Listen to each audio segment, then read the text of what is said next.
Dr Alex Allison is next with us, standing in Ramsey, and well, your interview is going to be quite interesting because there's so much to pack in. But first of all, as we record this, no contest, but that obviously can change by things. Is that surprising to you? I mean, a bit disappointing. I mean, the whole thing about standing for election is you stand against other people and you make your case, and you make the argument to the electorate why you think they should vote for you and what you can do for them. So I hope we have a contest in Ramsey. I hope somebody will come forward. Oh, you'd like one? Yeah. Absolutely. Okay. Absolutely. Okay, that could change by the time you look at this. Just check the listings because who knows.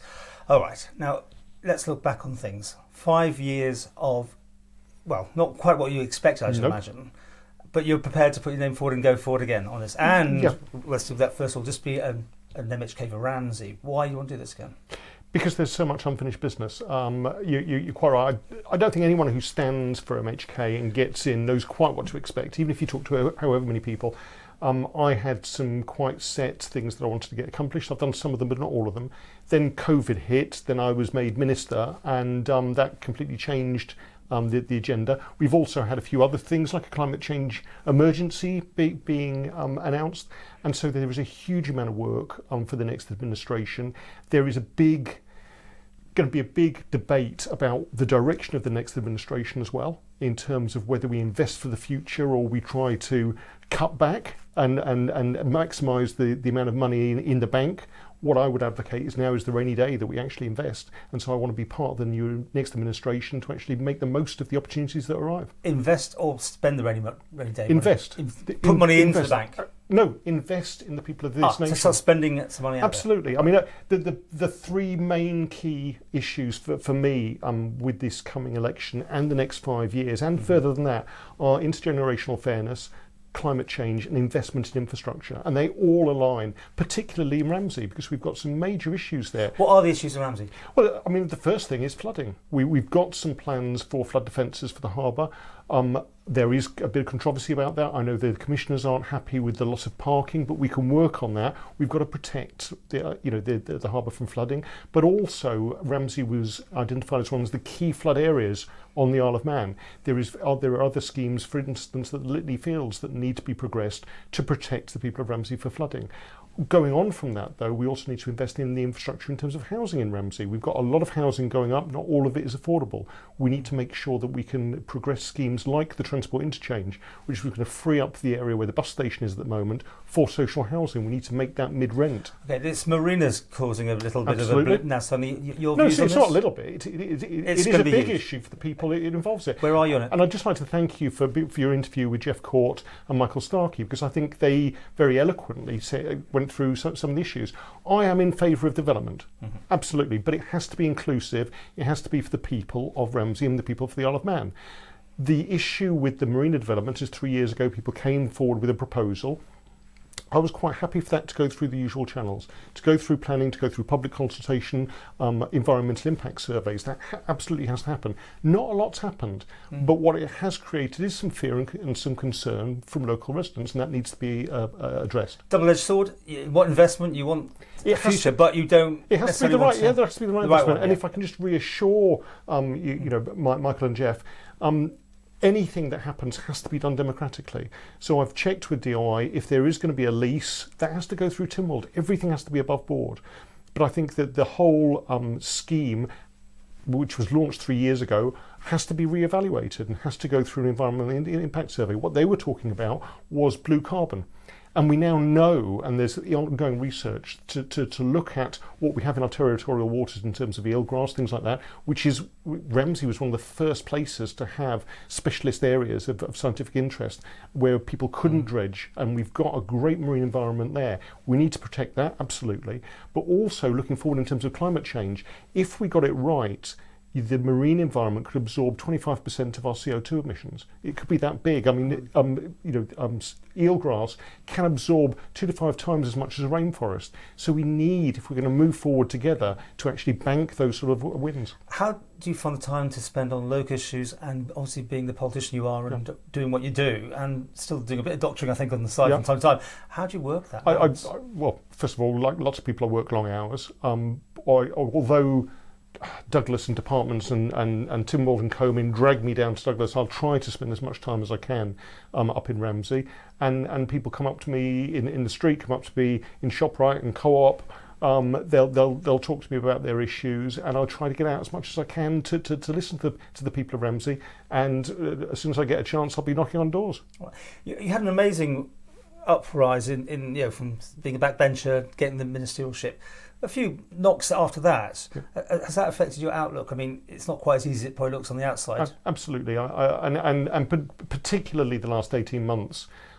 Collectively, as minister, as a member of Comyn, and as a member of Tynwald, we've had to make some horrible decisions, some really difficult decisions where there is no right or wrong. You've got to make the best decision with the information available, and then reassess that. And there have been some big arguments inside government and outside government about the direction that we should go.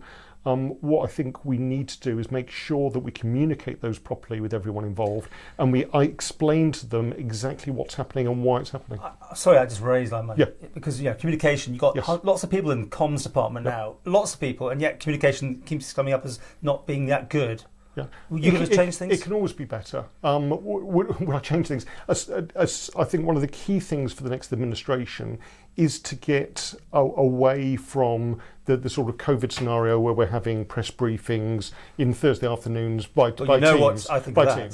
Teams. Beforehand there were regular press briefings where everyone was in the room, where it was scheduled, where anything could be asked Friday briefing, everyone got their 10 minutes with the chief. And so I think the next administration needs to sit down with journalists, sit down with the media, and say, right, do you want it Friday, do you want it Monday? Yeah. When do you want it? Yes, we can have emergency briefings when something really hits the fan, but let's get that regular communication out, get that two-way communication as well, questions and answers. A lot of this, my time with you has to now do with the next subject of being the chief minister. You've made it clear you're happy to do that. Make sure that's right. Still, you're on for it, because not many people are putting their hands above the parapet. And I don't want to get into speculation because I'm here today. I've got to get in September. I understand that, but people want to know. They really want to know where you stand. You're happy to put your name forward, are you? If I get in and the opportunity arises to be chief minister, I want to look at who else is standing, whether he or she will do a better job than me.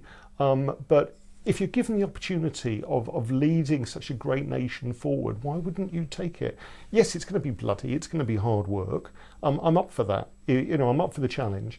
But let's get past September the 23rd first. I do understand that, but it's again, I say if it's not that job, which other job would you see yourself fitting into if you got in? I ask everyone that anyway. Yeah, and again, one of the questions is, can you do more outside government than inside government? I mean, I was successful in bringing through a private members bill. I probably couldn't have done that inside government. So I need to reassess that. I need to say, the things I'm really passionate about outside in terms of national politics, like drug reform, assisted dying. Would I have more of a chance doing that as a backbencher? But on the other hand, as I've said, there's a huge challenge the next 5 years to get us through the aftermath of COVID. We're still in the midst of it. We're still not out of it. Okay, but let me try this one. Do you want to stay with education and sport and culture, or more likely health, if you weren't going for that, or didn't get that job? Yeah, I mean, that's a really good question. I spent earlier on today going around the secondary schools and talking to teachers. There's so much potential there. There's so much good news that should be communicated about our education service. I'd love to be part of taking that forward. On the other hand, there's some really big stuff that has to be in the health. To be honest with you, if I get back in again and I'm offered a ministerial job, I'd go for anything that was offered, because all of them have got potential and challenges to make things better. You've got your best fit, haven't you, somewhere? That's what I'm saying, obviously. Yeah. So you've got potentially 3 I've put you there, haven't you? Yep. Which one is your top one you like? I'd go for any. I mean, when I was asked to go into education, it took me 2 seconds to say yes, because my children have benefited from the education system of this island. They're thriving due to it. I want to put something back. Same with health, same with infrastructure, same with DEFRA, same with any of the departments. Same with, my time in Cabinet Office was amazing working with some of those things we'll be going through. Collective responsibility for Comyn. Do you think that's a yes or no if you were running things? I think it always has to be adjusted. It always has to be adjusted to suit the people who are in Comyn. collective responsibility, because we don't have a party system, is a way of making sure that we can get clear policies and communicate them without people backbiting all the time. So there is a role for it, but it has to be done properly. I mean, just to reassure you and people watching though, Komen, we have big disagreements in Komen. Sometimes we don't make agreements. How near have you got to it. biting your tongue so badly that you've almost had to go, I can't deal with this anymore? I think all of us around the table have red lines. I haven't come close to mine so far in terms of saying, no, I can't deal with this, because there has always been some leeway. And sometimes, Howard Quayle has been incredibly good at moderating that. And sometimes when we haven't managed to have agreement, we have gone away and slept on it and come back later. Okay, very quickly about time. Would you be still having time to be doing doctoring things and that sort of thing outside, or totally committed to the job? I'm totally committed to this job. I am still practicing as a doctor. I'm still qualified, but we'll see over the next 5 years whether I can continue with that.